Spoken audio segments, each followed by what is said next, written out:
Welcome. Happy Friday. I'm always so excited when it's Friday, probably because I look forward to the weekend I get to spend with my husband. I'm one of those desperate housewives that just pines for him every day during the week. But, anyways, today is Friday, February 28th. I don't know. My husband's birthday is February 29th. So am I supposed to say happy birthday today? Or am I supposed to say happy birthday tomorrow? Because there is no February 29th. But anyways, let me know where you're watching from. If the sound is okay. If and let me know if something stops working. What am I covering today? Well, I'm gonna cover a lot of drama that's happening in Washington, D.C. right now with the Ukraine war and Zelensky. There was a heated exchange. I think it happened today, actually. So I'm going to cover that. I'm going to cover Mark Carney and something that seems to be trending and which I'm finding very entertaining. And it is the lies of Mark Carney. So I'm going to cover that a bit. I'm going to talk about the Ontario election, and then I'm going to share some photos of my time in Washington, D.C. last week. And I'm going to talk a bit about Ruby Dalla. Thanks, Bounty. She's saying my sound sounds good. Okay. Yeah. Last week when I interviewed Kelly, it wasn't even this fancy mic. If you can hear that, this is the fancy mic that was recording. The sound was from the cheap mic on the camera, and I'm kind of disappointed because it was such a good, interesting interview, and I'm disappointed the sound wasn't great. So this mic seems to be working now. So, and I've shut off Chat GPT. It seems that weird noise, that weird like kind of electronic noise that you hear once in a while with my mic. It's usually when I have Chat GPT open. So I made sure to close that. But with that, let's get started. I was shocked by this exchange. So I have two videos. One is 2 minutes and 44 seconds long. I'm just shocked by Zelensky's reaction. The other one that I have is 2 minute 18 seconds long. I'm just gonna see quickly here. Even today. You went to Pennsylvania and I think I'm talking about the kind of yeah, so there's two different parts of the video. So I'm gonna share I'm gonna share the first one. I might as well play both because I think some of it covers both, but then some of it is new stuff, and it's really interesting to see JD Vance is not holding back, and not only that, then Trump jumps in and basically say like he's basically saying, "Why are you doing this? You're gonna destroy your country," and maybe that's Zelensky's goal. Maybe he wants the war to keep going, and because this behavior almost shows that. So I'm going to play it for you guys anyways. Let's see if we can get it going. I just found that this exchange just really interesting. I'm talking about the kind of diplomacy that's going to end the destruction of your country. Yes, but if you are Mr. not President, strong... Mr. President, with respect, I think it's disrespectful for you to come into the Oval Office and try to litigate this in front of the American media. Right now, you guys are going around and forcing conscripts to the front lines because you have manpower problems. You should be thanking the president for trying to bring an end to this conflict. Have you ever been to Ukraine that you say what problems we have? I have been to Come once. I've actually watched and seen the stories, and I know what happens is you bring them on a propaganda tour, Mr. President. Do you disagree that you've had problems bringing people into your military? We have problems. And do you think that it's respectful to come to the Oval Office of the United States of America and attack the administration that is trying to prevent the destruction of your country? A lot of questions. Let's start from the beginning. Sure. First of all, Okay, look, I'm just going to pause this for a second. Look at his body language. Everything's shut down already. And even he's talking to JD Vance, but look at how he's not even facing JD Vance. He's facing this way. Sorry, I'm just analyzing this. So, as a former cop trained to profile and analyze body behavior, anyways, do behavioral analysis, I just find his body language is really interesting. And look at JD Vance. He's like, and same with Trump, very authoritative stance. Well, during the war, everybody has problems. Even you, but you have nice ocean and don't feel now, but you will feel it in the future. God bless. You don't know that. God bless. You don't God know that. bless. You Don't- will not you have gotta- a war. Don't tell us what we're going to feel. We're trying to solve a problem. Don't tell us what we're going to feel. I'm not telling you. Because I'm you're in no answering on this position Was to that a dictate. threat? Remember this. I'm not You're in dictating. no position to dictate what we're going to feel. You We're will- going to feel very You will good. feel influence. We're going to feel very good and very You strong. will feel influence. You're right now not in a very good position. You've allowed From the yourself very- to be in a from very the very bad position, beginning and of he the happens war. to be right about From it. the very beginning of the war. You're not Mr. in a Brown, good position. I You don't was have in- the cards right now. With us, you start I'm having not playing cards. But cards. right now, you I'm don't. very Yeah, you're playing serious, cards. Mr. President. You're I'm playing very cards. serious. You're I'm gambling the with the president lives of anymore. millions of people. You think- You're gambling with World War What do you- III. what do you You're think about? gambling with What do you World think War about? III. And You- what you're doing is very disrespectful to the country, this country. I'm It's with back all to you. respect to your Far country. more than a lot of people said wearing they respect. should have. Have you said thank you once? A This lot entire of meeting? times. No, in this Even entire meeting, today. you said thank Even you. today. You went to Pennsylvania and campaigned for the opposition in October. Offer some words of appreciation for What- the United what States you're of speaking America about? and the president who's trying to save your country. Okay, so this video gets cut off, but the other video starts with that. So I'm going to bring that up here.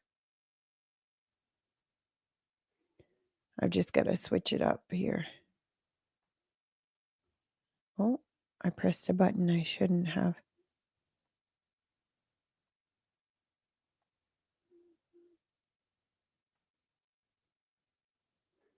There you go. So it talks Pennsylvania, so this is when this started. Even today. You went to Pennsylvania and campaigned for the opposition in October. Offer some words of appreciation for the United States of America and the president who's trying to save your country. Please, you think that if you will speak very loudly about the war, you He's can not speaking loudly. He's not speaking loudly. Your country's Can I- in big can- trouble. Can I Wait a minute. answer? No, Can you've I done a lot answer? of talking. Your country is in big trouble. I know. You're not I winning. know. You're not winning this. I- You have a damn We- good chance of we are coming out staying, okay because of Mr. us. President, we are staying in our country, staying strong from the very beginning of the war. We've been alone and we are thankful. I said thanks You haven't in been this alone. cabinet You and haven't not been only in alone. this We cabinet. gave you, through I this said thank stupid you. president, $350 billion. You We voted gave for you your president. military equipment. You And you voted men for are your brave, president. but they had to use our military. What about West? If you didn't have You our invited military me- equipment, You invited if me you to didn't speak. have our military equipment, this war would have been over in 2 weeks. In 3 okay? days, I heard it from Putin, in 3 days. This is something Maybe new. less. In 2 weeks, of course, yes. It's gonna be a very hard thing to do business like this. I tell you. Just say thank you. I Except- said a lot of except times that there- thank you except to that- American people. Except that there are disagreements, and let's go litigate those disagreements rather than trying to fight it out in the American media when you're wrong. We know that you're wrong. But you see, I think it's good for the American people to see what's going I on. understand, sir. I think it's I very understand. important. That's why I kept this going so long. You have to be thankful. You don't have the I'm cards. thankful. You're buried there, your people are I can dying, tell you you're again, running I low know. on soldiers. Don't- Listen, don't, you're please, running Mr. low President. on soldiers. It would be a damn good thing. Mr. Then you tell us, I don't want a ceasefire. I don't want a ceasefire. I want to go and I want this. Look, if you can get a ceasefire right now, I tell you, you take it. So the bullets stop flying and your men stop Of course, getting of killed. course we want to stop the war. But you're saying you don't want a But I ceasefire? said to you. I want a With ceasefire guarantees. because you get a ceasefire faster than an agreement. Ask our people about ceasefire, what they think. That Doesn't wasn't with matter for me. you what. That what wasn't is with me. made. It That was wasn't with with you. a guy named Biden who was not a smart person. This That is was your, with, this that was is with your Obama. president, it was your president. Excuse me, that was with Obama who gave you sheets and I gave you javelins. Yes, I gave you the javelins to take out all those tanks. Obama gave you sheets. In fact, the statement is Obama gave sheets and Trump gave javelins. You gotta be more thankful. Because let me tell you, you don't have the cards. With us, you have the cards. But without us, you don't have any cards. One more question to Mr. Interesting. I'd like to see the entire exchange and the answer to from the media here. even today. You went to Sorry. Pennsylvania and It's campaigned. playing. So the first video kind of continues on, but it's just interesting to see his response. Now there's a video as well here when he arrives. Here, might as well bring that up too.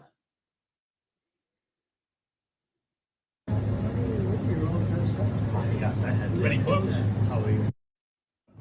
He's all dressed up today. President Trump, what's your message to Vladimir Putin, sir? President Trump, you got enough. President Trump, you got a message to Vladimir Putin. Thank you very much. Thank you so much. Interesting. He says he's all dressed up today. I don't understand. He's the leader of a country. Why is he dressing like that? It's almost like he's playing like in a movie, playing a part in a movie, like the actor that he is. If this goes to World War III, everyone's going to feel it. And it almost seems like that's what he's wanting to do.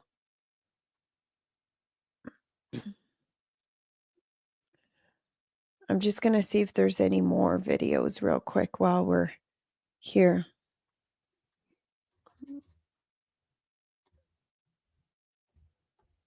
Let's see if...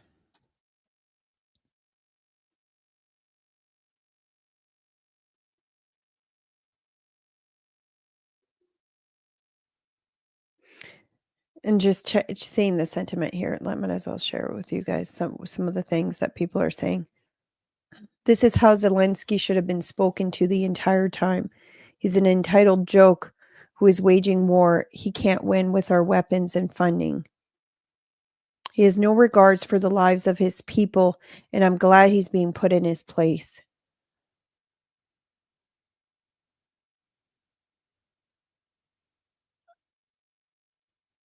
Oh, so the girl that they recorded here, she's the Ukrainian ambassador, covered her face when Zelensky continuously tried speaking over Trump and Vance in the Oval Office. She knows it's all over.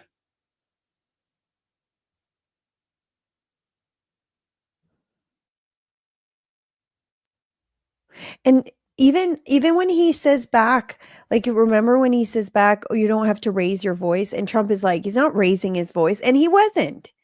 But it's that narrative he's trying to paint. Oh, I really don't like Zelensky. I don't like Putin either, but I really don't like Zelensky, because if this war keeps going, everyone's going to be brought into this, and it's not like Ukraine can win this war. And I find it so disgusting, even when politicians in Canada say that, and even the conservative politicians. If Putin didn't have nuclear weapons, nukes, maybe then a war could be won. But if Putin and Ukraine and Russia starts losing, they're just going to use the nukes. So keep doing war with them instead of reaching a peace deal. It's only going to increase the chances of a nuclear war in this world. And every country should do everything they can to avoid that. What an entitled little brat.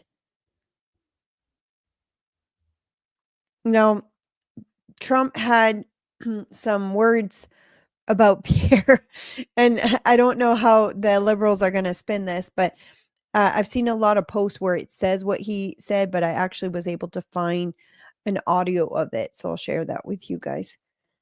The conservatives obviously have taken a hit in the polls since some of the comments that you've made that the liberals have leaned into. Do you think that they're still going to be able to pull it out up there? Well, I think his biggest problem is he's not a MAGA guy, you know? I mean, he's really not. He's not a Trump guy at all. He's more of a throwback Republican. He's different. Yeah. Making a big mistake. They all make that mistake, you know? They think they're going to be the tough guy and they're going to knock out Trump. Yeah. And they end up getting the hell beat out of him. So I don't know. I mean, I can't tell you, Pierre. I just don't know. I don't like what he's saying about me. It's just not positive And we've done a great job. The conservatives obviously have taken a hit in the Let's polls restarted. Here are my thoughts.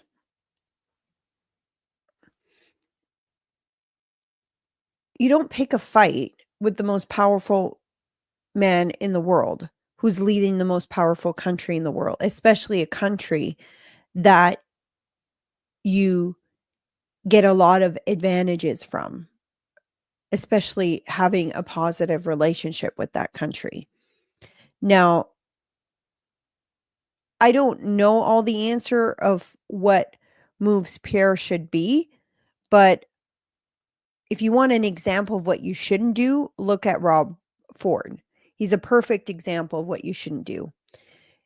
And then look at Danielle Smith and what she's been doing and what Scott Moe's been doing.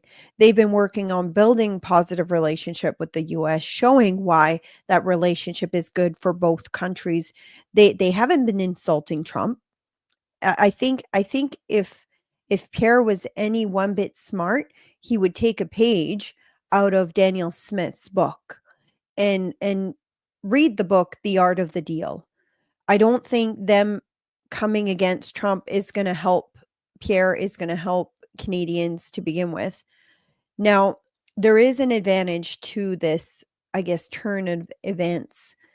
And that's the Liberal keeps pushing basically how I'm going to see if I have the post here. The Liberal keeps pushing how Pierre is like taking a page out of Trump's book, or that whole narrative, Pierre is MAGA. And I think Pierre's next move should be, I'm not MAGA. I'm for Canada. I'm for making Canada strong, making Canada great. That should, without insulting Trump. I think if he goes to insult Trump, I think it's only going to hurt him and it's only going to hurt Canada, especially if he wins. That's my honest to God opinion. And when you look at the way Trump's been responding to how the leaders of each province have been doing, he went after the iron or the metals, and that affects mostly negatively Ontario and Quebec. Ontario and Quebec. And then he told Alberta we're going to do less of a tariff on oil and gas. So he's cozying up with Alberta, Saskatchewan, but then going stronger against the people who insult him, who attack him. So Trump just released a statement about Zelensky. Let's go see what it is.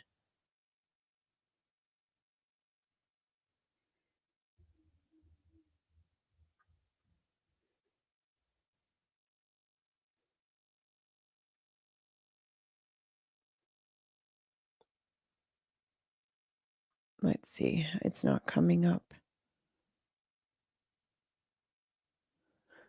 Where did he release it? Is it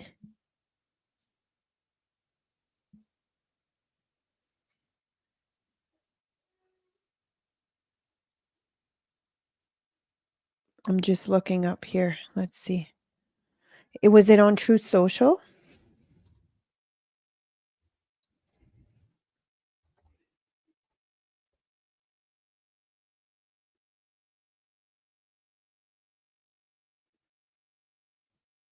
Here it is. Let's show it to you guys. A statement from President Trump that was February 20 at 1:16 p.m. We had a very meaningful meeting in the White House today. Much was learned that could never be understood without a conversation under such fire and pressure. It's amazing what comes out through emotion, and I have determined that President Zelensky is not ready for peace if America is involved, because he feels our involvement gives him a big advantage in negotiations. I don't want advantage. I want peace. He disrespected the United States of America and its cherished Oval Office. He can come back when he is ready for peace. Wow. That is insane.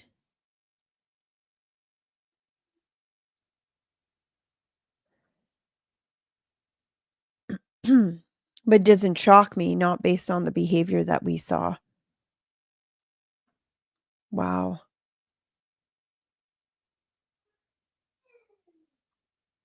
I got it. All right, Rory. Okay, I'm gonna go through a bit of comments here. Putin's got China to back him up. Ukraine can never win the war, no matter how much money Canada or anyone else gives him. I want to talk about that too.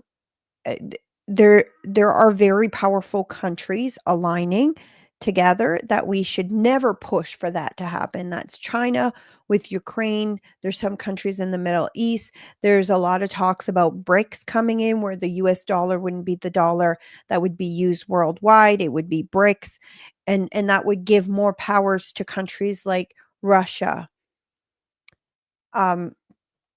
So what I see this is Zelensky pushing for that by pushing for further war. Like, I don't think he recognized, like, it's the epitome of selfishness.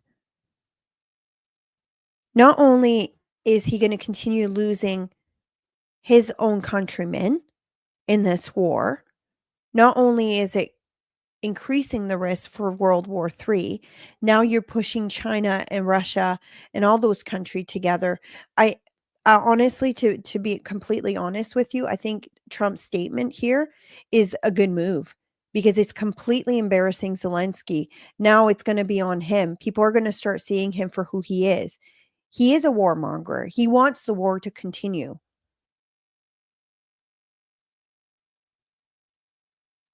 Oh, Epi says, why should the ceasefire be 100% in Putin's term? I don't necessarily think it was 100% in Putin's term. I don't think that that's actually it. I think if it was 100% in Putin's term, he would take more of Ukraine. And I also think some of the concerns that Putin has are valid. One of his biggest concerns, he didn't want NATO to continue further to become closer to his own country. And I don't blame him for that anyways. I'm just checking to see what the other comments are. He shared it to Facebook. North Korea, yes. Firecracker says North Korea is also teaming up. I just said North Korea. North Korea is also teaming up with China and Ukraine. Although I don't think North Korea is a super strong strong country, but do they have nuclear weapons? I think we're the closest we've ever been to World War III.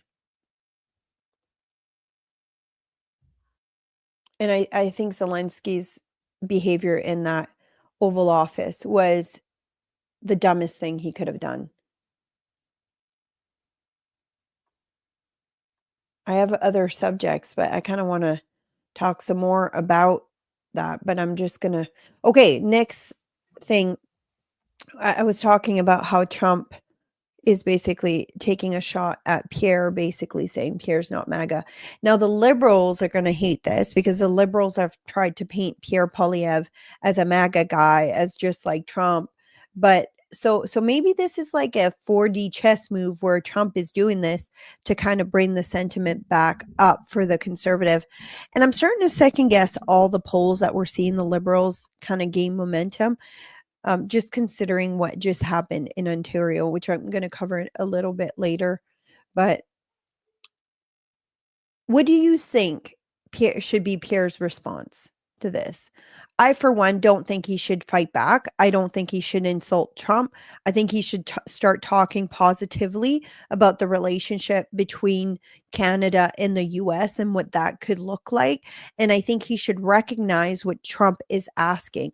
I did post a tweet last night that got quite a bit of shares about what Trump is asking. He just announced that he was going to do the tariffs again. Why did he announce that? Well, he's bringing it back here. Where's my profile? There you go. He's bringing it back to dealing with the fentanyl and the border crisis. So this was the article. Canadian police seize fentanyl and make hundreds of arrests as tariff threats loom large. And my post was, why does it take Trump threatening tariffs for Canada to do something about the fentanyl problem? We should have been dealing with this without a tariff threat. And then this comes after, I'm going to bring it up. I don't have it on the screen, but when Trump announced tariffs again, Canada tariff, he's saying they're still coming on March 4th. But I just want to find.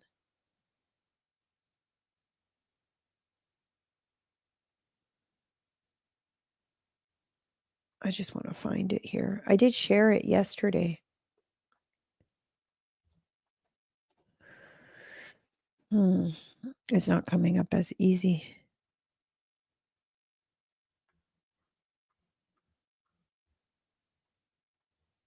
Here. I want to reread it. Truth Social. There's an account that does all the Truth Social posts. Here you go. I'll just search on that account. Canada.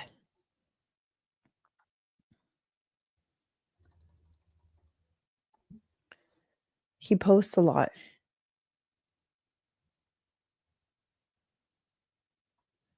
I'm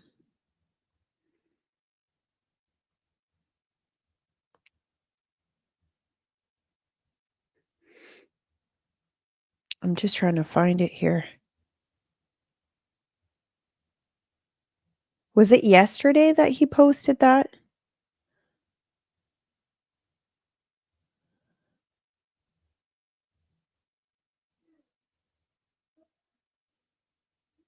I'm just going to read some of the comments here. Pierre should step back, let Carney keep speaking about Canada tariffs Trump. Pierre needs to keep the focus on Canada. Let everyone else liberal keep barking.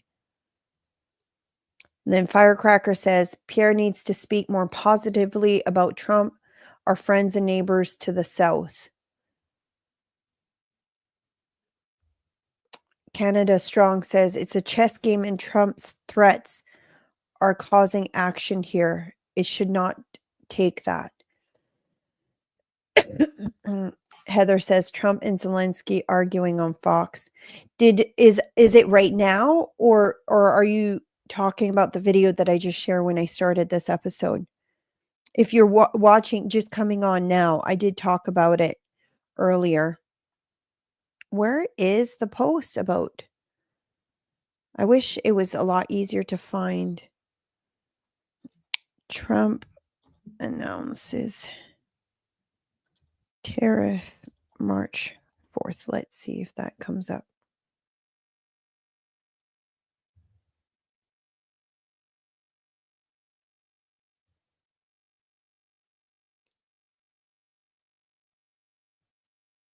Well, these are old ones. I don't know. Oh, here you go. Yeah, I've got it here. Okay. Drugs are still pouring into our country from Mexico and Canada at very high and acceptable levels. A large percentage of these drugs, much of them in the form of fentanyl, are made in and supplied by China. More than 100,000 people died last year due to distribution of these dangerous and highly addictive poisons. Millions of people have died over the last 2 decades. The families of the victims are devastated and in many instances virtually destroyed. We cannot allow this scourge to continue to harm the USA, and therefore, until it stops or is seriously limited, the proposed tariff scheduled to go into effect on March 4th will indeed go into effect. As scheduled, China will likewise be charged an additional 10% tariff on that date. The April 2nd reciprocal tariff date will remain in full force and effect. Thank you for your attention on this matter. God bless America. So he posted this. Oh, it doesn't say when it was posted. Let's see. February 27th. So that was yesterday at 8:46 a.m. Now, I want to share something too. Someone in the comments say, pray Trump takes Canada soon. I was curious as to what the sentiment was for Western separatism or just basically where people are at with the sentiment for separatism in Canada. But I wanted to know, like, especially in the West, I wanted to know, and these are the results of the poll. I wanted to know, is it just separate from Canada, or separate and join the US, or stay within Canada? So I polled, this was yesterday. The poll is still open. There's 4 hours left. I said, Alberta and Saskatchewan residents, this poll is for you. What do you think is the best future for your provinces? Vote and share your thoughts. And I was actually shocked at how high the number is. I would love to see an actual, like, legit poll done on this issue in Saskatchewan and Alberta, but it was much higher than I thought. So 60.6% want to separate and join the US. 29.2% want to separate and form a new country. And only 10.2% want to stay in Canada. Now, a lot of this is the poll on X that I did yesterday. Now, a lot of my followers are likely in the similar boat than me when it comes to COVID. So I don't think this is like a fully non-biased poll. It can be shared by anyone. It's got 1,600 votes. Most of my followers are Canadian. 75% of my followers are Canadian. And a big majority of those are in Saskatchewan and Alberta. So just based on all the interactions that I've had and the stats. So I was shocked by this. I thought, okay, maybe it'll be about 40% will want, like, separate or join the US. The fact that that's almost 80%, 90%, almost, 2%, 0.2% of 90% want to either separate or join the US. 60%. Now, I would like to see a legit poll done. I'm going to try to reach out to some of the polling, like Angus Reid, and see if we can get one done. But also, I'd like to see a poll done even within the nonprofit organization that I have. We have a Facebook group. I'm curious as to how many in that Facebook group would feel the same way. I haven't seen a poll yet, but I find this very interesting and very eye-opening. I did not expect it to be so high. Now, I've talked about this too, what could be causing this. I think there's a legit fear in the West of Mark Carney winning the next election. A legit fear that Canadians are not seeing through to Carney, who he is. And if he does win the next election, he will destroy the West. He will destroy Alberta and Saskatchewan. And I think a lot of people feel despair. And when they look at this, they think, well, maybe we'd be better off as part of the US. And Rory said, when I see that question, I think we all have to ask ourselves, would we want to join if Kamala won? Is it more to join a Trump USA or a USA in general? It's a really good question. Would the sentiment be the same if Kamala was in charge of the US? But then again, Rory, you got to consider as well, the majority of Canadians are not in favor of Trump. The majority of Canadians, I think it was like 75%, don't like Trump. So I don't necessarily think it's that.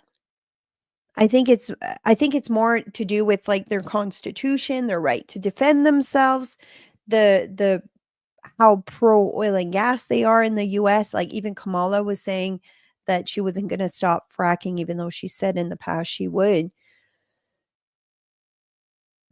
I think the US is a lot less woke. And then when you look at Alberta and Saskatchewan, if you compare Alberta and Saskatchewan to Ottawa and versus the US, does Alberta and Saskatchewan identify more with the values, the way the US is run, or do they identify more with Ottawa? And I think there's been, like, this huge divide in the last 10 years, even further past that, but it's gotten even bigger sentiment. In the last 10 years, I think the West identifies less and less with Ottawa. and what Ottawa represents. Now, do I think Pierre can change that a bit? I do think yes. If he goes full tilt, we're going to try to make Alberta, Saskatchewan succeed, and forces, in a way, relationships to be built or opportunity to be built in Canada, like the west to east pipeline that was supposed to happen that didn't happen. So I do think things can be done to fix this, but I don't know. I have huge concerns about Mark Carney winning the next election. I have concerns that Canadians are not seeing through the smoke and mirrors that the Liberals are putting out there. And just a simple fact that the Liberals are gaining momentum with Mark Carney as looking like he's going to win, that shocks me, because they don't even see how he's even worse than Trudeau. They don't see it. Maria says their constitution rights are attractive. Canada Strong says, it tells me they have lost hope. I still believe God has a good plan for Canada. People need to pray. Carney will make Canada quickly like China. I just read that Doge cut off all funding to Mark Carney's wife. Yeah, that's another story I could have gotten into. Firecracker says, is there such a thing as a legit poll? I don't know. Oh, also, I talked yesterday, my friend Mark with Rasmussen Polling in the US did a poll. I got the results, but I don't know if I can share it. He's going to be releasing it next week. So Wednesday, I'm going to go on his show, and they didn't poll Canadians. They polled Americans with their sentiment for Canadian. Some of the results, I was shocked. And some of it, I just seeing the sentiment of Americans towards Canada joining the US, it was actually quite positive. So a lot of Americans want Canada to join the US. So, but the shocking part is what their sentiment was for Trudeau. They don't seem to hate Trudeau the way we do. Maybe they just don't know enough about him. But anyway, so those are going to get released by Rasmussen next week. So I'm going on his show Wednesday, and then he's going to come on my show Thursday. So that's Mark. Here, I'm just going to find his account here. I don't think he's released them yet. Mark Mitchell. Here, I'm just going to click on it. This guy. So he showed me the results, but I don't think I can talk openly about it or give them out yet. But anyways, so I'm going on his show Wednesday, and he's the one that Trump's been talking about, like the polling company that's been most accurate. They predicted the federal election that Trump won the way they did. They were the only ones who were accurate. So, okay. So speaking of Mark Carney and Canadians being fooled, there is something that's currently trending that I'm finding quite comical. And basically it's called Carney's Lies. And so Carney was caught lying during the debate. He said he was in a part of the decision to move Brookfield's headquarters to the US, but when in fact he was the one that led that meeting. The details of the meeting minutes have come out. He's openly lied about it. He got caught in a lie. He's getting caught in other lies as well. I'm just going to see. I have a few posts here.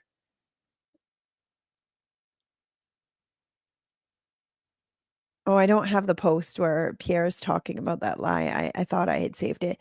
But anyways, with that, there's this new trend happening where people are posting basically photos of Carney and things that he said he hasn't said, but it's just kind of comical to show, like, he would make up, if he'll make up so many things during the debate, what else would he make up as a joke? So this is a thread of a bunch of them. I'm going to share them with you. It wasn't Laura Secord that warned the British. It was Mark Carney, because he even said something. Yeah, exactly, Marie. He said he helped Paul Martin balance the budget. He didn't. I don't even think he was like old enough to do that. Breaking news: Mark Carney is the first human to walk on Mars. That's one. Mark Carney literally started the population on Earth with Eve. Mark Carney once kicked the crap out of Chuck Norris. These are so funny. Mark Carney claims to have solved world hunger. Mother Teresa. He was Mother Teresa. Mark Carney just uploaded a photo of himself running across Canada. Says he's finished what Terry Fox couldn't. Mark Carney discovering insulin. They just keep going. Mark Carney claims he made the emergency landing on the Hudson River in 2009 while flying for U.S. Airways. Says Captain Sullenberger is full of shit. Ah. Mark Carney says he died for your sins. They just keep going. Mark Carney is the real architect of Op Medusa. I don't know what that is.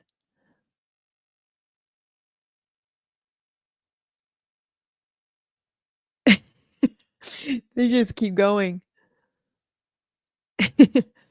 I think one of them is Mark Carney invented the Apple phone. Mark Carney walks on water. You know what though? The fact that this is trending and the fact that sorry, I muted because I was going to cough. The fact that so many people are talking about it's starting that conversation that might eventually get Canadians to see how he lies through his teeth. Just another thing he has in common with Justin Trudeau. Let's see what else I got here. So this is a video. We know that one here about him. So I'll share that screen here. Let's watch this video. I haven't watched it. The post itself here says must watch. Mark Carney endorses candidate, calls for expanding hard drugs program. Mark Carney endorsed a radical candidate for mayor of Ottawa. Now she's the NDP MPP for downtown Ottawa. Carney supports expanding deadly hard drugs program. Carney's support for the program is dangerous. Let's watch it here. But for me, one candidate stands head and shoulders above the rest, and that's Catherine McKenny. is to ensure that we have a safe supply of drugs for people.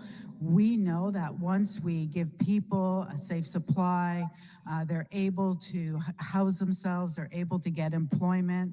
We've seen it. We have a small number of people in this city who are on a safe supply of drugs, and we see immediate results. We've got to expand that. But for me, one candidate stands head and shoulders above the rest.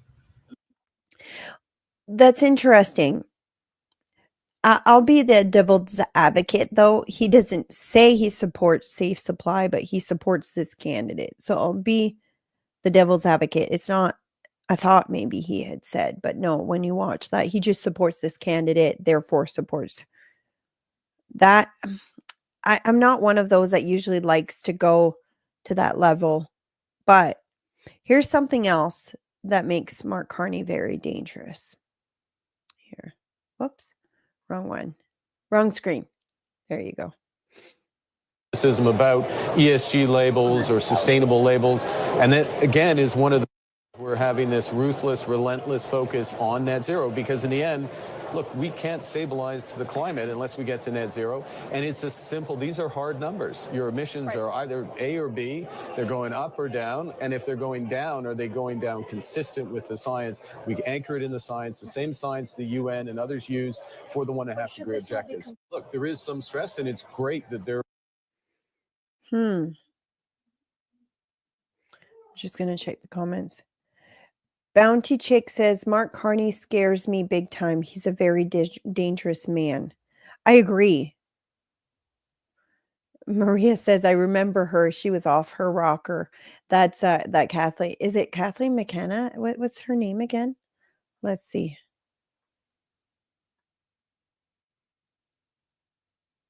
Oh, I ended up closing it by mistake.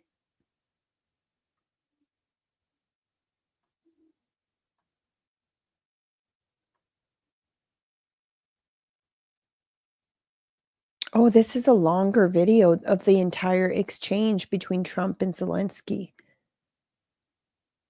Do you guys want to see it? If you want to see it, I'll play it. Elon Musk just here, I'm gonna add it. We'll play it at the end if we have time. I'll keep going with the rest. But yeah, Mark Carney, to me, he would destroy Canada. Okay, I want to talk about the Epstein release yesterday and kind of what people are saying about that. There's a video here. Before I play it, I'm going to tell you guys my thoughts. We've learned that Pam Bondi had the files on her desk. However, there wasn't anything that was really damaging in there, so there was suspicion that it wasn't the complete files. However, they had promised they were going to release it. This is what I think happened. And so they called all of these different influencers to come to the White House. They gave them the binder. They told them that based on the reports, they told them that we don't think this is all of the information. We think we're being kept out of the loop, or we think some of the information has been left out, but we're going to give you this. This is why it's called phase one. We're going to try to get the true information and get that release, but we're working on it. At the same time, Pam Bondi released a letter publicly demanding for the full complete files with Kash Patel, who's now the director of the FBI. So they're saying we're going to demand to get that. Now, there was also a whistleblower that reached out to Pam the night before that said, you don't have all of the documents. There's thousands and thousands of documents. What they had was about 200. Now, there was a lot of momentum being built online. Why hasn't this been released yet? We want the files.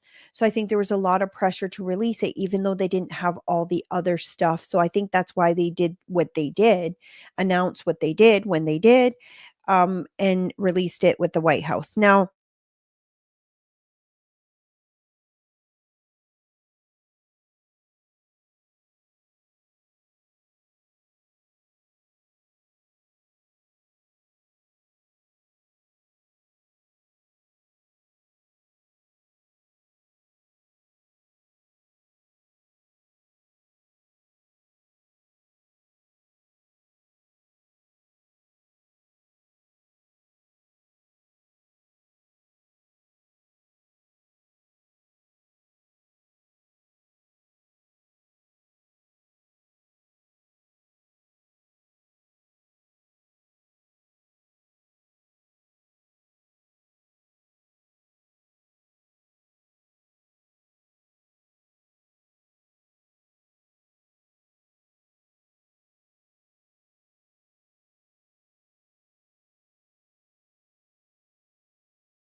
Wow. That was sketch. My power just went out right when I was in the middle of oh, right when I was in the middle of talking about the Epstein list, my power went out. If you're still watching, thank you. So my computer had to reboot, and I'm thankful we're still going live. So if you left, sorry. Uh, I was able to reopen, restore all of the subject. What was I talking about? Yeah, that is freaky. Can you guys hear me okay? I do have to add the share screen. So give me 1 second. It shut off when the power went out. Okay, there you go. Okay. It went black, and I'm like, "Oh, I hope I'm gonna be able to go back in." One time I had closed the screen by mistake, and I was able to go back in as soon as I opened StreamYard, but that was weird. Anyways, got it going again. We're good to go. What was I where was I about the Pam? Yeah, so basically they were screwing her over. A whistleblower comes out and says, "You don't have all of the files. There's like thousands of files." And they kind of knew they didn't have all the files because with such charges, there wasn't enough information in that binder to begin with to push the charge. I think anyone with common sense would have known something was missing. So and then there's a lot of, like, influencers also online that are attacking, like, Pam Bondi saying, "Quit." Like, I saw Laura Loomer, if I don't know if you follow her. I'm not a fan of her.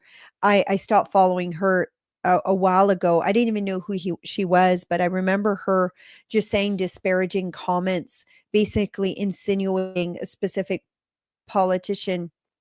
My video is frozen on YouTube. Is it still frozen right now? It's showing that I'm live. My power went out, so if you missed something, it was black there for a bit. Is it still frozen? Can you hear me? Let's see. Anyways, Laura Loomer, way back, like maybe a year ago, it was saying comments like about this politician lady. She had come out of a plane and she had like red knees, and she was insinuating the reason she had red knees was because she was doing sexual favors for the other people. I don't understand why a woman would do that. It just pushes the stereotype that women only get into these positions because of their sexual reason. And I just found it so tasteless and disgusting. And I just find her tasteless and disgusting, like classless. So I remember thinking back then, I'm like, I can't believe you're someone that Trump considered um endorsing. I think she ran for something, and I actually met her in person. I didn't go talk to her. I had no interest in going to talk to her, but she was at CPAC. And there was another interesting thing about that. Everyone kind of avoided her. So I don't think she's like well liked in the conservative movement. I think it's just like an online momentum. But anyway, she's been attacking Pam Bondi, probably just pissed off that she was one of the ones invited to the White House to get a binder. I see it more like that. I see it more as jealousy. Um, but anyways, I don't think it's anything nefarious. I just think they got screwed up, like really screwed. Pam Bondi and them have had the information hidden, and that shouldn't shock us.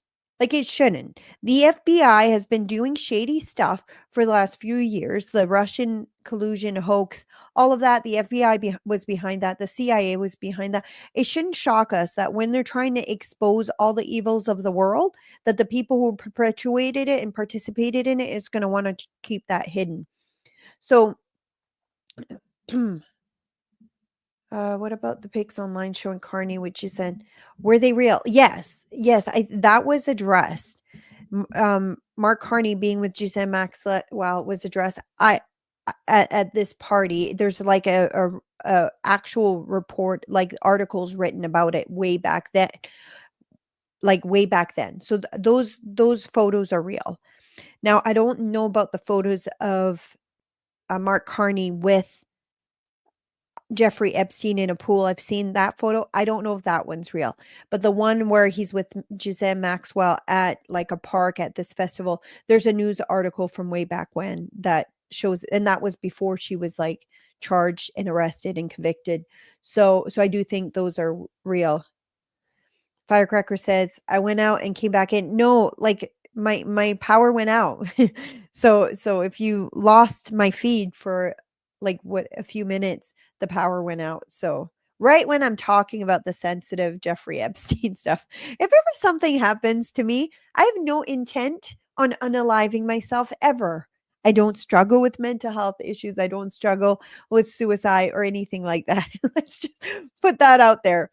I would never go to that level. It goes against the deepest beliefs that I have to my core, my Christian faith. It goes against that.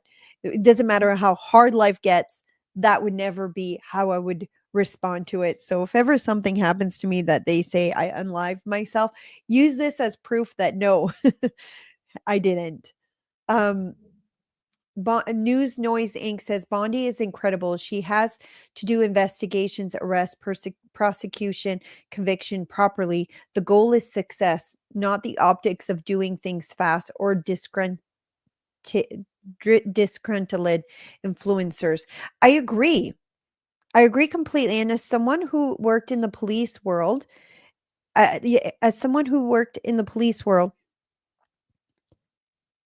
releasing that evidence, they have to consider the implication as well that it could undermine certain investigations. So they have to go through all of it. Yes, they want to be transparent with the public, but what if releasing a specific form of information might completely undermine another investigation where they could potentially put them in jail for life, right? So they have to consider all of that when they're looking at all of the details that are in these binders. Yes, we all want to see it, but you know what I want more? I want the people who are involved to go to jail for life. I don't want that to be released and completely railroad investigations that would let them walk free. And so they have to consider that when they're releasing that information. So these are my thoughts. I don't think Pam Bondi is like a trying to screw this up or trying to hide information, trying to protect. They've proven themselves to be very transparent, and I think they're going to follow along with that. And when I see like Laura Loomer, for example, trying to push that narrative, I see just someone who's really jealous that they didn't get picked. And now that she's not in the inn and she's been kind of pushed out from those circles, she's going to try to make anyone who's pushing her out her enemy. I see it more as that. I don't see it as in we can't trust Pam. I think that information is going to come out, and I think it's going to come out when they have it. And the information that's going to come out, I think it's going to be the information that can't undermine investigation. I think a lot of you want what I want. I want those people held accountable. I want the people involved to go to jail for life. I want them to lock them up and throw away the key. And I would rather have all of that happen than me get access to all the information right away or whatever. So those are my thoughts. Like I've had specific situations where I wish I could have talked about a case, but talking about it might have undermined current investigations. So let's say we know someone's a pedophile and we're on to them.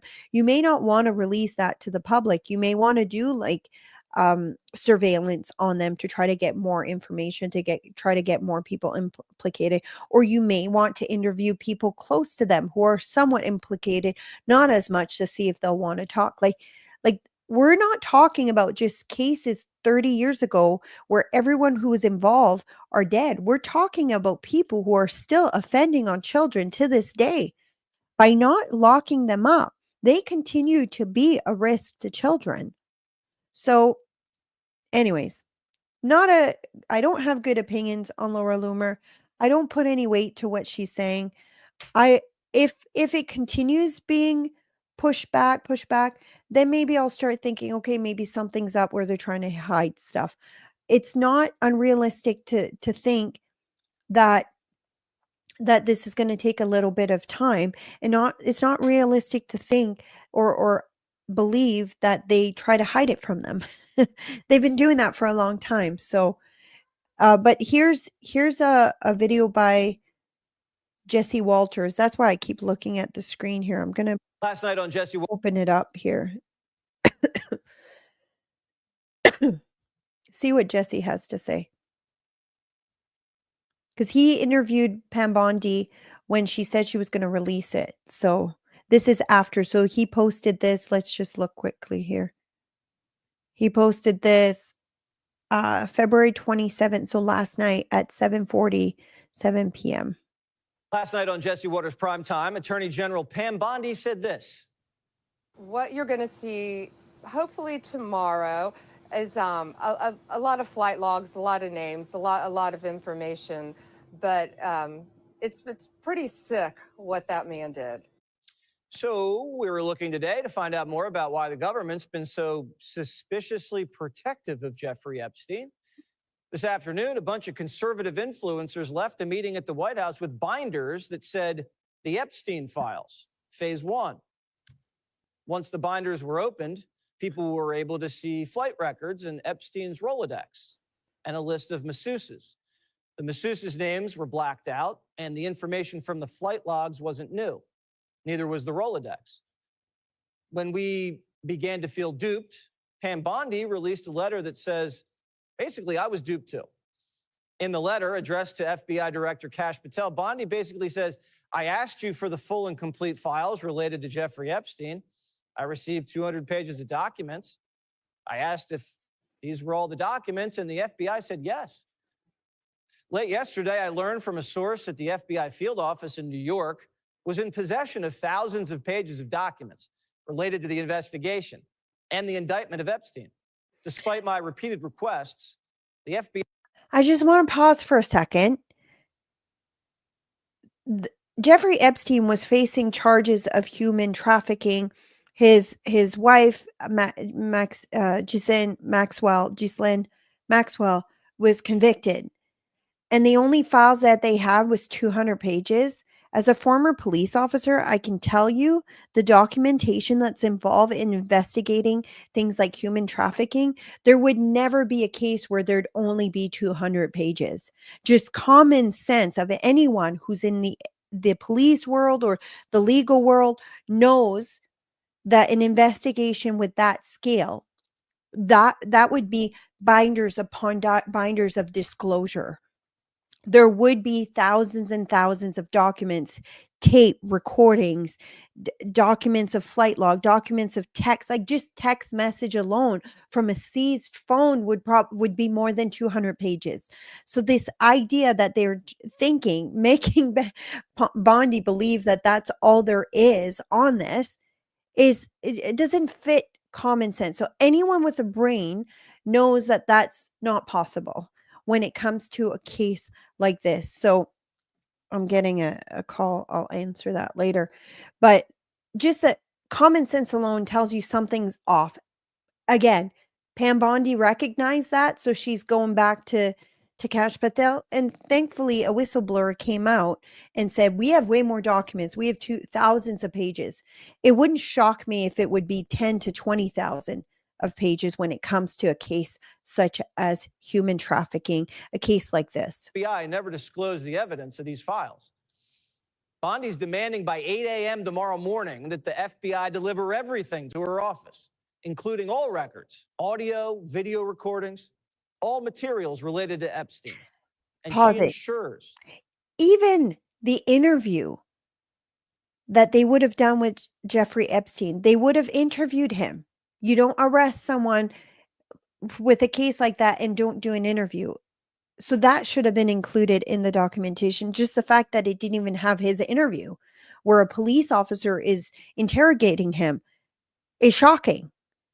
Like anyone who's in the position of Pam Bondi would have known that. Now, the question was, she kept trying to get it. I think that's why it got delayed. It would make sense if that was why it got delayed, because they were waiting to get this information. That would make sense, but the pressure was building up so much by all the conservatives. Where's the files? Where's the files? I understand now why they released what they did have. DOJ will disclose everything. And she's directing Patel to begin an immediate investigation into why the FBI isn't following orders. So who's in charge at the New York FBI field office? Who's withholding Epstein docs from the Attorney General? James Dennehy is running the show there. There he is. This is the guy who emailed his whole staff to dig in after Trump took office. And don't forget that James Comey's daughter is an assistant U.S. attorney for the Southern District of New York. She worked on the Epstein and Maxwell cases. She's kind of knee-deep in this. Epstein was facing sex trafficking charges in Lower Manhattan. Where's all that paperwork? The FBI seized computers, surveillance videos, banking records, file cabinets, and photographs from all of Epstein's properties in New Mexico, the Virgin Islands, Palm Beach, and in New York. The Justice Department also gave Epstein a sweetheart non-prosecution deal 17 years ago. Where are those files? The Bureau of Prisons. Where are those files? You remember where Epstein killed himself? Mm-hmm. I asked Bill Barr about that, why everything seemed to go wrong that night. When I first heard all the information and all the coincidences here, I was suspicious. What were the coincidences? I mean, those were a lot of coincidences. Well, one of the cameras was out. Right. He was supposed to have a cellmate. The cellmate left. They didn't replace the cellmate. And the guards who were supposed to check him every half hour didn't check him. My EMT source said he was on the scene immediately to pull Epstein's body out to the morgue. And when he got to the cell, he saw 7 people there touching Epstein's body and moving stuff around. Trump did say during the campaign he'd release these files, so it's not like this came out of the blue. Jeffrey Epstein did act as an informant to the FBI. Is the Bureau embarrassed? Lock them all up. Is The Bureau ones who embarrassed that they let hid this hundreds of information. young victims down?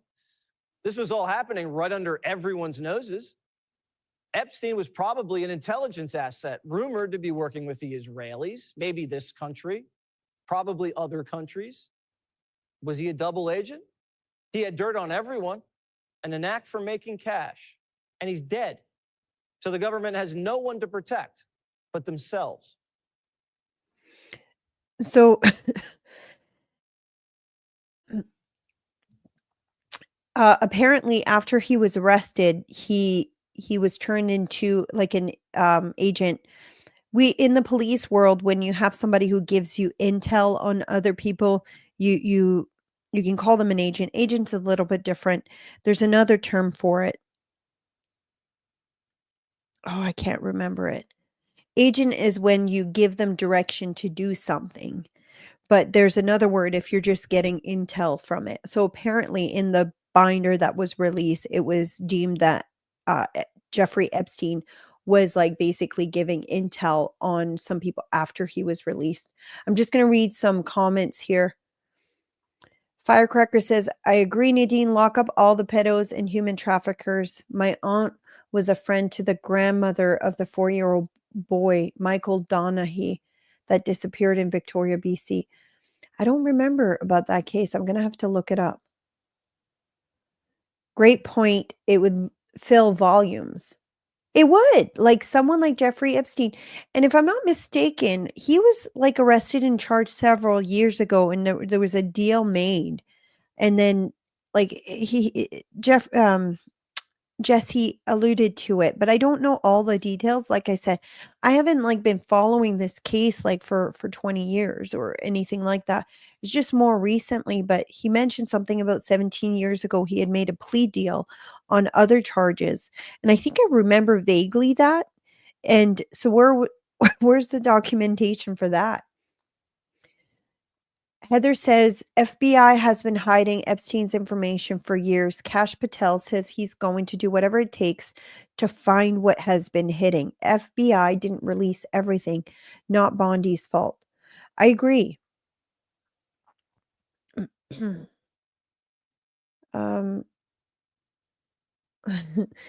News Noise says, worse rabbit hole to go down. The FBI and CIA have the capabilities, aka WikiLeaks years ago, to perfectly alter documents, meaning what was handed over to Kash Patel from Ray of the FBI, real or doctored. Yeah, I think that that's true. They could probably doctor some of the information, but I think eventually the truth's going to come out if they do doctor it. The real documents are in many other places. I bet you a lot of people involved like have like a dead man switch. Do you know what I'm talking about? That like a dead man switch is like if you die, you've hidden information out there that will be released in the case of when you die.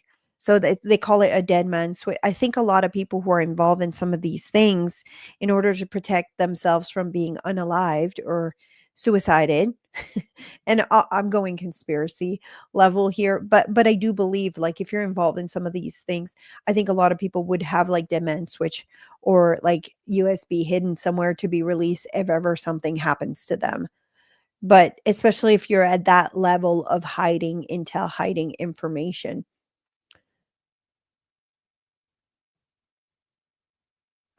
Lori says Ryan Dawson had all the documents and has had them for years.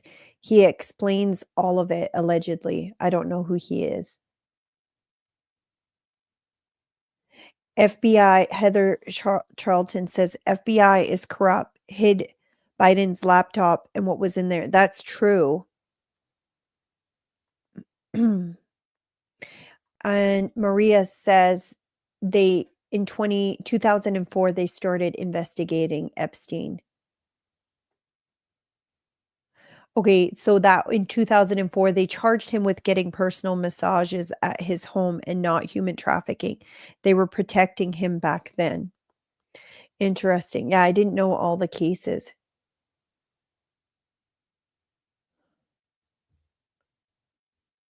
Lori, yes, informant. Yes, yes, yes, yes. Thank you. That the word I was looking for is informant. So in the police world, like even when I was a police officer, one of the things that you're trained on is how to handle informants. So you'll have people that will give you intel.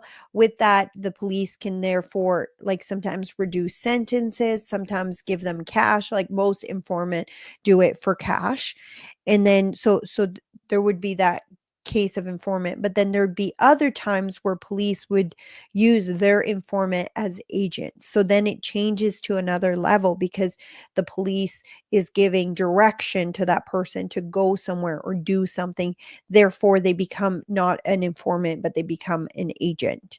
So I've never had cases of informant. I really found it interesting, and I've had quite a few people come to me with information, and I just submit it forward, but I never officially made them informants. But it was one of the things that if I had worked in the ICE unit that I really wanted to focus on, because to catch pedophiles, sometimes you have to associate with people related to pedophiles who want to rat or give information. So, but no news noise says Pam is doing it right, validating everything.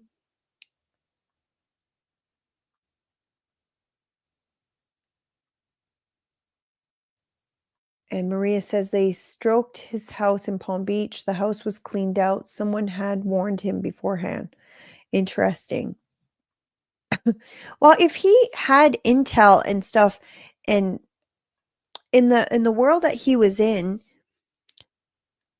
one of the things like that we were trained even as police officers, like I remember when I was trained on this, is especially if you do VIP work or anything like that with the RCMP, is the is it called honeypot? Where if you're traveling outside of country, they warned you, be careful if you ever get like a pretty girl show up at your hotel, because they could completely undermine you. So basically you get caught in a um compromising position, whether it's sexually or other way, and then they have information on you to blackmail you. It's one of the things we were kind of taught about. What would that look like? How do you avoid getting yourself in situations like that if you're like in a foreign country? Because this is something that happens a lot in foreign countries with diplomats, with government officials who travel to a foreign country. You have to keep your guard up because you can be a security risk at any point in time if you put yourself in these position. So I do believe Epstein, it could have been very well true that he would have been doing this, putting people in compromising positions, therefore using it to blackmail. Now, do I believe all of the conspiracies surrounding Epstein, that Israel had him hired as part of their Mossad, what is it called, Mossad, and that he was undermining every government officials? I don't necessarily believe all of the conspiracy around him, but I do believe he could very well have been used or doing it for his own personal benefit as well, and the benefit of all these other powerful people around him. So there are people out there who are that evil. And so it's a plausible thing to believe. Now let's see what else I've got here. I've already covered that. The President Trump saying Pierre is not MAGA. Ruby Dalla. I said I would cover Ruby Dalla in her getting booted out of the Liberal race. I had Ruby Dalla last Monday on my show. She was my pick for who was going to win.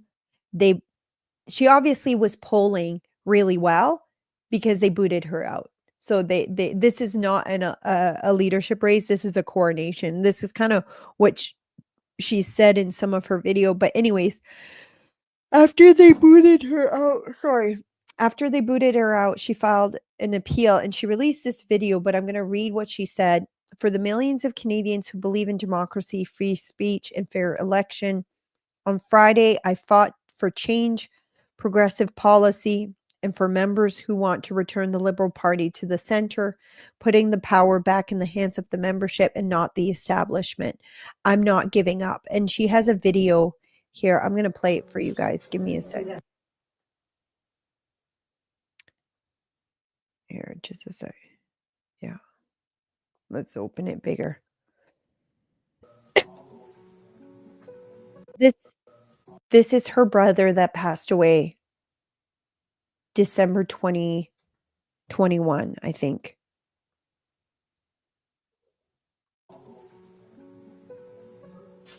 Let's do this. Thank you. 3 minutes before I'm supposed to be joining this call, I've just received this message from one of the most prominent reporters in our country. They are going to disqualify you for campaign irregularities and not for foreign influence. The past 48 hours have been very difficult. Please do not disqualify me. It will not send the right message for our party to immigrants and for young people and women in our country. I know that my brother's with me because it's 2:33. His angel number is 333. Yeah. They had a meeting with me at 1:30, and I said, regardless of what you think of me, just think about the other cultural communities in our country and women and young people. You're going to send the wrong message. They only want to talk about diversity. They only want to talk about representation of women. But when it comes down to it, they want to silence you and they want to disqualify you. They did not want me to go on to that debate stage in Montreal. They certainly did not want me on that ballot. And the Liberal Party of Canada wanted to complete the coronation of Mark Carney. You could tell she was like heartbroken over them disqualifying her. Some people will say, oh, women should like be strong and not cry. A lot of work money went into her leadership campaign. I don't blame her for a second for being upset. And that actually makes me like her more. It means her heart was in it. Joan says, my concern is having a rigged election and getting the Liberals in again. I wouldn't put anything past them.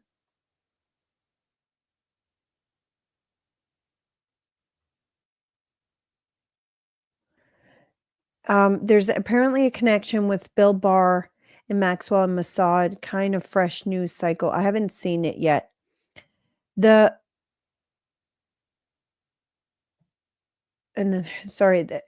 Some comments are like responding to other people.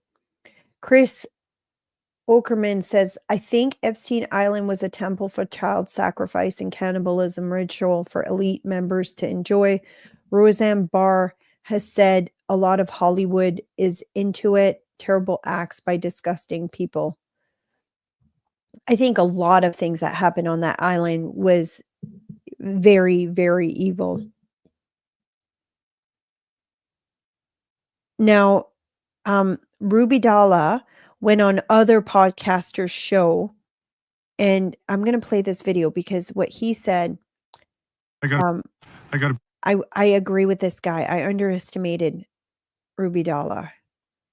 Here, let's play to be this honest video. with you guys, I made a huge mistake and I have no problem confessing to it. About 2-3 weeks ago, I suggested that anyone who wants to have a say on who the next Prime Minister of Canada is to register for it, and they're able to do so legally. You're able to register as a Liberal, determine who that is. And I said strategically, if you're a Conservative person, you may want to pick the weakest link. And I suggested that that weakest link would have been Ruby Dalla. I peppered her with so many questions yesterday, and I did not go easy on her. And I asked her some very tough questions. And what politicians usually do is they always deflect, and they never answer the question. Bonnie Crombie, I think yesterday or the other day, was asked straight up, would you hire the unvaccinated doctors and nurses that you fired? She didn't answer the question. We will hire more doctors. That's what a typical politician does. Ruby Dalla did none of that. I asked her some brutally point-blank questions, and she answered them all without hesitation. No ums, no ahs.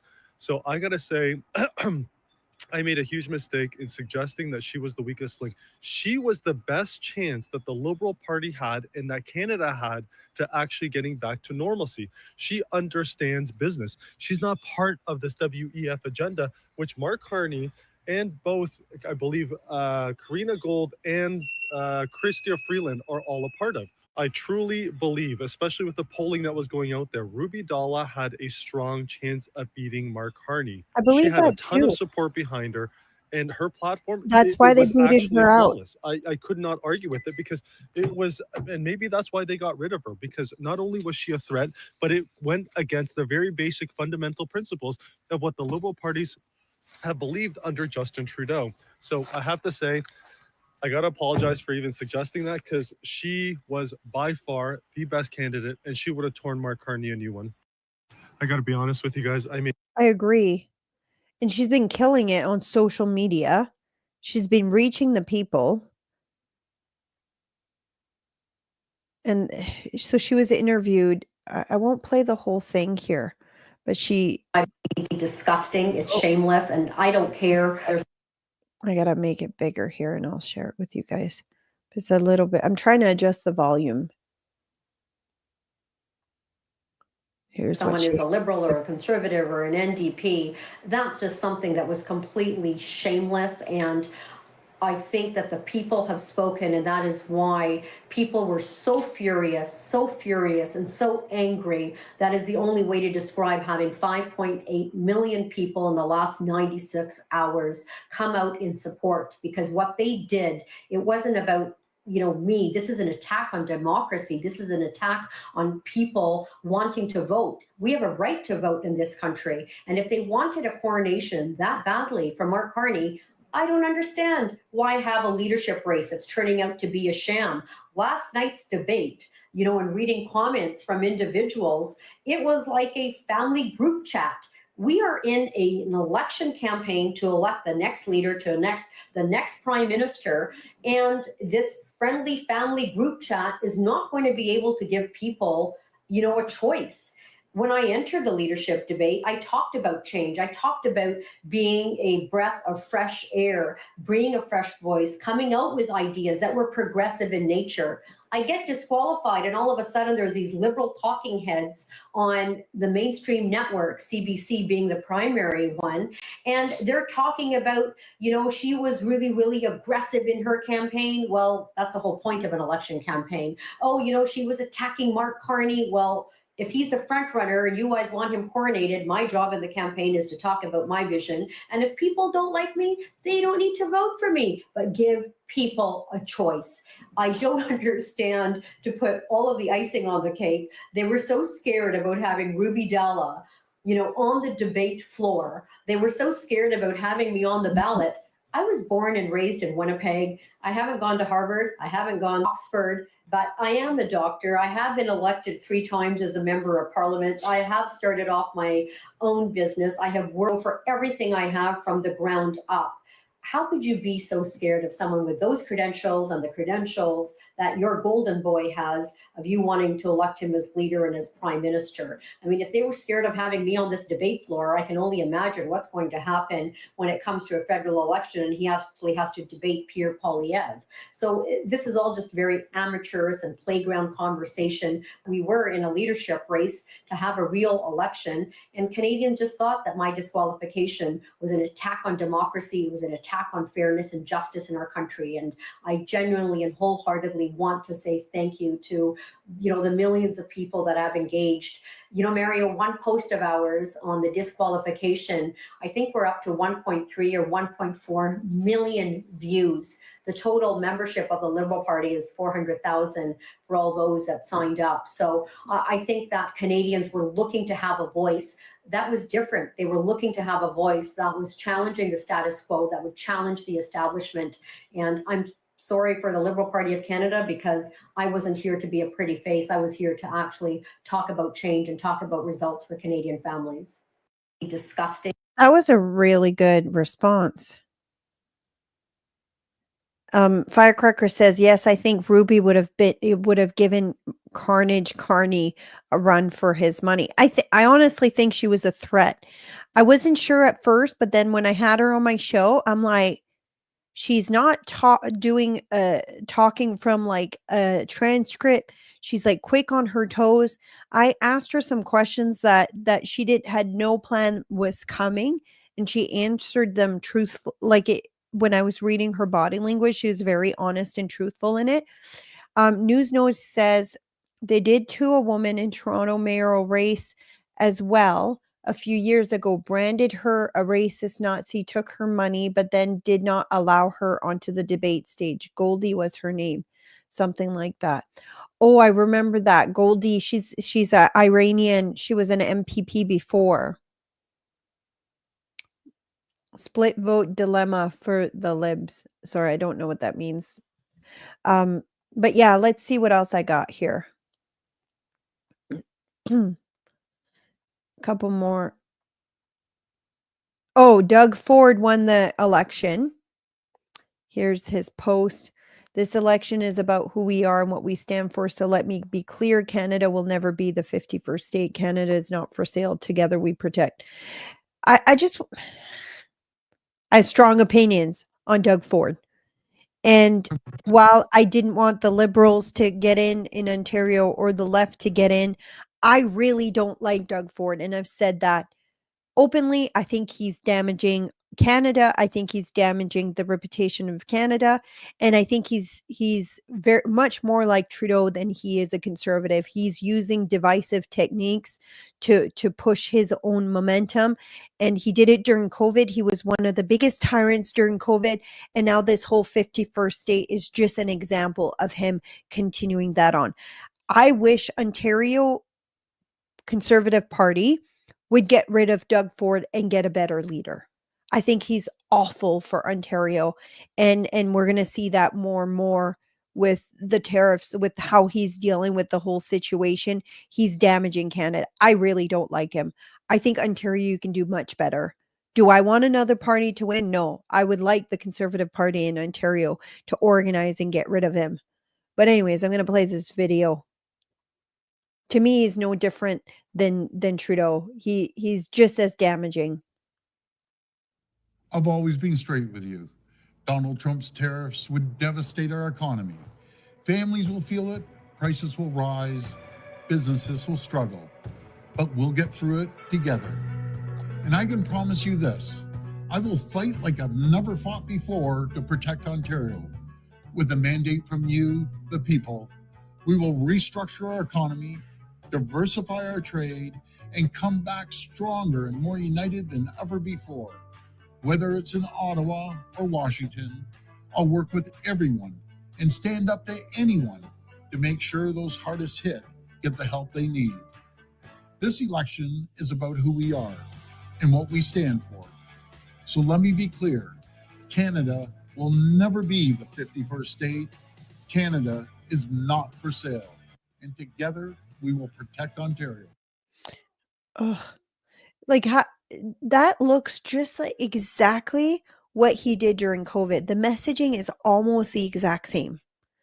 push fear. It's going to destroy our province. It's going to destroy everything. Like, this is what he does. Business will struggle. We'll get it through together. Families will feel it. It's going to devastate our economy. Like, he's pushing fear. And then he's saying, I'm the answer. I'm your hero. I'm going to, and then he does like this messaging of, oh, we're all in this together. We're going to fight this together. I'm going to save you all. I find this so disgusting and repugnant. Again, Ontario, you can do so much better than Doug Ford. The Ontario Party should get rid of him. I actually looked into how you do that. There is a way. Let's see. I'm going to bring it up. I'm going to go find that tweet. Let's see if I can find it here. It was a few weeks ago, and people were like, oh, we don't want the other parties to win. I'm not saying you should want the other parties to win. I'm saying there's ways to get rid of Doug Ford and get a new leader for the party. Where is it here? It's hard for me to search it because it was like a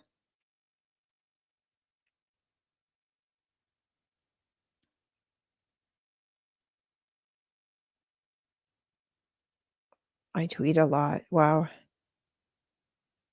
Okay, here it is.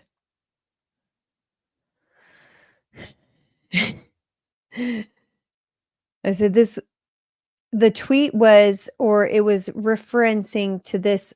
I want to further. Where Premier Ford tells the U.S. Chamber of Commerce in Washington, D.C. that Ontario can flick off the electricity as far south as Florida at any moment. Go ahead and make some threats. Like, that's the worst move. Like, he's so incompetent. Not only that, the last time power went out like that, it caused massive deaths. It caused grid failure, not just Ontario, also the U.S. Like, lots of people died, and he's suggesting doing that. Anyways, for those who won't watch the attached video, like, he's such an idiot. So I went digging. This was like a few weeks ago. I went digging to the Progressive Conservative Party, Ontario, the Constitution. How do you get rid of a leader? It's a lot easier to do in Saskatchewan and Alberta. In Saskatchewan, it's easy. You just get people voted onto the board of the MLAs. And once you have majority board members, you can call an annual general meeting and boot out Scott Moe. We could probably be in a position to be able to do that right now. We're not doing it. We're not booting out Scott Moe because we don't have a replacement. So until there's someone better that shows up, he's what we have to deal with. But in Ontario, it's a lot harder. They've made it a lot harder to get the voice of the people to be reflected. So, but there was a few options. The first option is a leadership review after an election. Article 24.1 of their constitution states that after an Ontario election in which the PC party does not form government, leadership review vote is held at the first general meeting. Because they formed government, that's not an option. Now, there are other options. Second option is forcing leadership race through a general or special general meeting as per Article 15.2. See the photo below. You would need at least 1/3 of the riding association via general membership vote in each association to sign a petition demanding one. If we go based on the last available data, numbers, there were approximately 130,000 members of the party in 124 ridings. You need to get the majority of registered members to sign at a minimum 41 ridings. If those numbers are still accurate, that would mean the petition would need to be signed by approximately 43,000 party member. Considering 20% of the adult population in Ontario did not get vaccinated and probably still pissed off at Ford for what he did during COVID, that would mean there are over 3 million people who are still likely pissed off that would be willing to get a membership and sign that petition if they knew it existed. There are several other things that can be done to create pressure for a leadership race. One of them is filing a complaint against the leader as per Article 27. You would need 10 residents of an electoral district to submit a formal complaint regarding party affairs. The party constitution as it sits now makes it hard to change leaders. However, this is something that could easily be changed at the next AGM. So if you had enough people join the boards of the elected MPPs, then they could make a proposition to have it changed, and then you'd have majority to vote on it at the next AGM. So it is possible. You would need someone very charismatic that would be able to get the message out to all the unvaccinated to have a petition signed and have 43,000 signatures. It is possible if people were motivated to do that. I don't think the answer is a new party. I don't think the general public will go and vote for a new party, not in Ontario. I think they're so afraid of the vote splitting. Same problem in Saskatchewan, that a new party will never gain enough momentum to make an actual difference. Not in Ontario. So the only way would be to kind of join the party, get party memberships in Ontario, and boot out the Doug Ford. So anyways, you heard it from me. I'm not from Ontario. So if you guys want to do it, you go right ahead, but you'll need somebody pretty convincing to get the message out there. I think it's doable. It's totally doable, but they have kind of protected themselves with that. I just want to share a bit of data too. Interesting, one of the ridings, there was an independent candidate, Bobby M. Brady. She won, which is really rare for an independent candidate to win. So she won like by a lot, 24,256 votes. I don't know who she is. I don't know if you guys know who she is, but I'm probably going to look her up because I want to know what did she do to do a feat that doesn't usually happen. What else we got here? Oh, another thing is even the leader of the Liberal Party lost her own riding. So Bonnie Crombie, who's the leader of the Liberal Party of Ontario, like the provincial one, she lost her own riding. Maybe siding with Mark Carney wasn't the best strategy. Hopefully this is a precursor that Ontario rejects Mark Carney. And that's a good point. Like this could mean that in the federal election, the Conservatives aren't polling as much as they thought. I'm gonna post this video in the comments on X. Here, I'll just do it right now. I'm gonna watch it. It's the whole conversation between Trump and Zelensky. It's 7 minutes, 55 seconds long. I only played like I think 2.5 minutes, but I will watch the whole thing. If you want to see it, I'll post it in the comments on Twitter. And also, if you're watching on YouTube, I'm pissed off at YouTube right now, and I'm going to say outright. I did everything to qualify for monetization with Twitter, and not with Twitter, with YouTube. I'm going to show you guys. They denied my application for monetization. I have the following, I have the hours, and this is what they said. After reviewing your channel using a combination of automated system and human reviewers, we found that it does not follow YouTube's channel monetization policy, harmful content. Yet they don't say what harmful content there is. They won't say which video, they won't say anything. They did remove my video where I talked about the COVID pandemic data report, the Alberta data report. They remove that one, but they don't post it in here. You can reapply starting March 26, 2025. So if you're watching from YouTube, I would rather you watch from other platform like X or Facebook. At least there I'm getting monetized, although I'm not getting much. On X I get like $50 every couple weeks, if that. And then on Facebook I'm not getting money yet. I think Facebook's a lot harder, but most of my viewers and followers are people who watch the show. The biggest one is Facebook, and they seem to be more free speech, with Mark Zuckerberg coming out and saying that we're going to push for more free speech on Meta.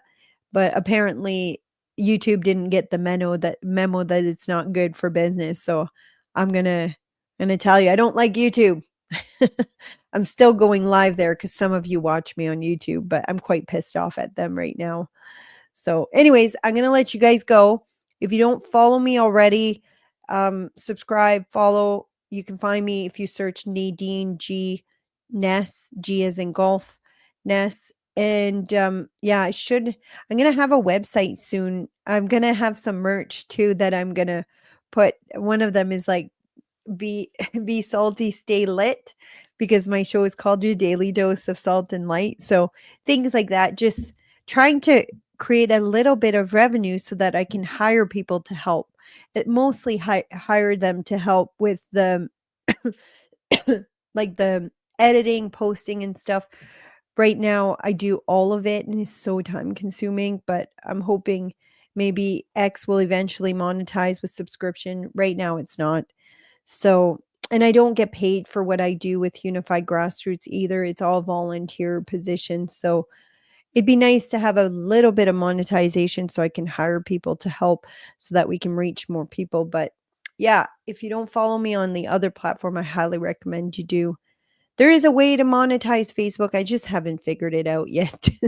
I am approved for it. I think sending stars is one of them. I just don't know how you go about doing that or how I go about getting them. I don't know. I got to look into it. But I was hoping YouTube was going to be the avenue because that's where I'm told you make more money, but YouTube doesn't like the truth apparently. So, but anyways, I'll let you guys go and I will be back actually tomorrow. I don't usually have a show Saturday, but I talked about my husband's going to join me. So we're going to be talking about Western separatism sentiment.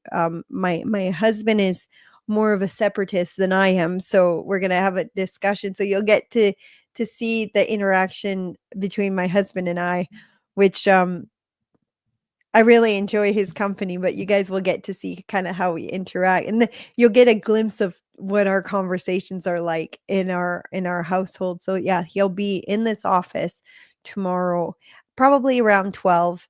It is his birthday or not birthday, February 29th. So we have a party tomorrow night. So we've invited quite a few people to come over for supper. So we're going to try to get that on at 12 o'clock tomorrow. And yeah, I'm going to let you guys go. I have to leave soon to go pick up my son.